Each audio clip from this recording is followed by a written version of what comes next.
Humbi jetën teksa punonte 54 vjeçari në Durrës, u gjeti vdekur në kanal Kushëriri, hapëm kamerat dhe pam. Astrid Hysenaj është 54 vjeçari i cili humbi jetën si pasojë e motit të keq. Ai ishte viktima e parë e shënuar nga përmbytjet ku u gjetente në një kanal kullues në Durrës. Astrid Hysenaj, punonjës i pastrimit në Bashkinë e Durrësit, humbi lidhjet me familjarët të martën dhe 2 ditë më vonë u gjeti pa jetë në zonën e ish repartit ushtarak pranë Plepave. Osman Hysenaj, kushëriri viktimës, deklaroi se ai ka vdekur në krye të detyrës si pasojë e motit të keq.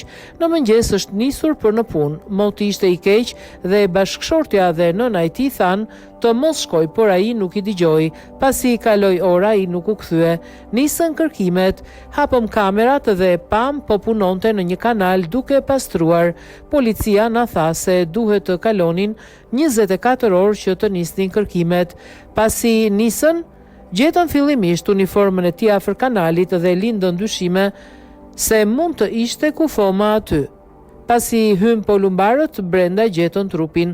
Tani presim të dalë rezultati i autopsisë që të zbardhet se si ka ndodhur ngjarja. Ai vdiq teksa punonte. Ishte i vetmi që mbante familjen, ka 3 fëmijë. Bashkëshorten e ka pa punë. E vetmi ardhur që u ngele tani është pensioni nënës. Sa i përket pretendimeve të bashkisë se nuk ishte në punë kur ndroi jetë, janë të pavërteta, ishte në krye të detyrës.